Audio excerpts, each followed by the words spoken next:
This is how I render hair in Clip Studio Paint. First, on a new layer, I start with the hairline, in this case, the bangs. Then, I move up to the top of the head and make a partition. I recommend to start with the middle part. Working on a separate layer is better to use this tool that can move objects. This way, it's easier to adjust.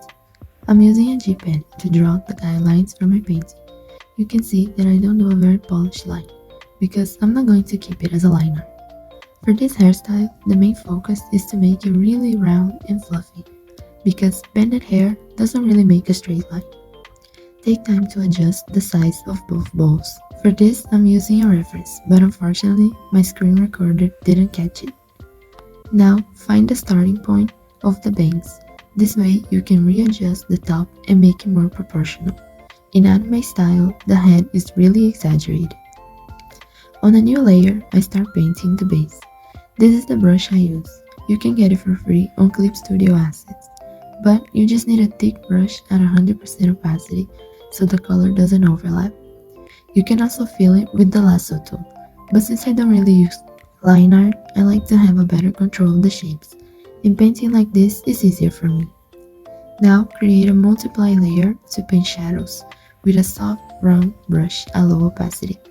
I usually clip the layer so I don't have to worry about painting outside the base.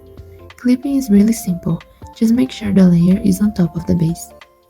Now, this brush is the game changer. You can also get it for free on Clip Studio Assets. The hair texture makes so much difference, especially for the bangs. I like to focus on the bangs and where the hair is being pulled on a hairstyle. In this case, it's one of the sides of the head and the middle of the bowl where the hair is being tied. Play with the opacity of the layer until you like the result. To add highlights, I create an add layer and use the background as a guide to where add lights, but in this case, I just paint between the shadows. Now this step is a bit extra. This brush is the only one that isn't free, but I really like to add this highlight effect that is really common in anime. It gives a doll-like effect. Again, I start from the hairline, then go to the top.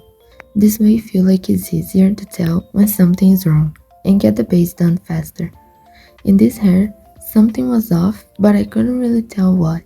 And when this happens, I just flip the canvas. And usually it becomes really obvious like this one. It was turning to the side. And it's really easy to fix this with Clip Studio Paint. I just use the transform tool and spin it. Then flip back the canvas. Now it looks much better, but the sunglasses look out of proportion. For this, the lasso tool make it really simple. Just circle it and you get to move it, spin it, and resize it. Now look, matches much more with this character.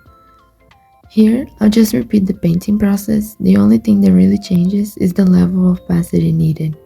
This rendering style can be used for any hair color, just using one color for the whole process. When using accessories, add shadows around them and think about how the hair will fold around it. Also, make sure the light hits the accessory in the same place the hair is, and make a full illustration. Remember the reflection of the other light sources.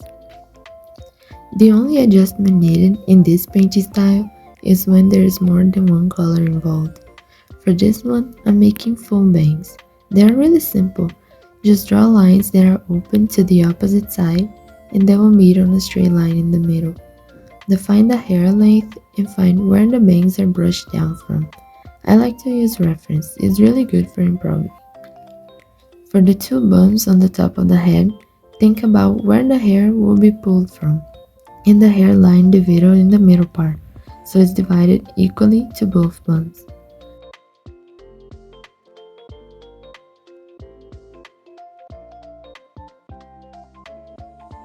For the base painting, I use the same layer, and for the multiply and add layers, it's better to use one for each color, because it's easier to adjust the opacity separately. To erase the harsh line from the bangs, I use both the soft eraser and the blender tool. I use the soft eraser like you're drawing a bang, this way it can be more natural, especially when coloring skin. This is it. I hope this tutorial was helpful for you. English is not my first language, so I'm sorry for any mistakes. Thank you for watching.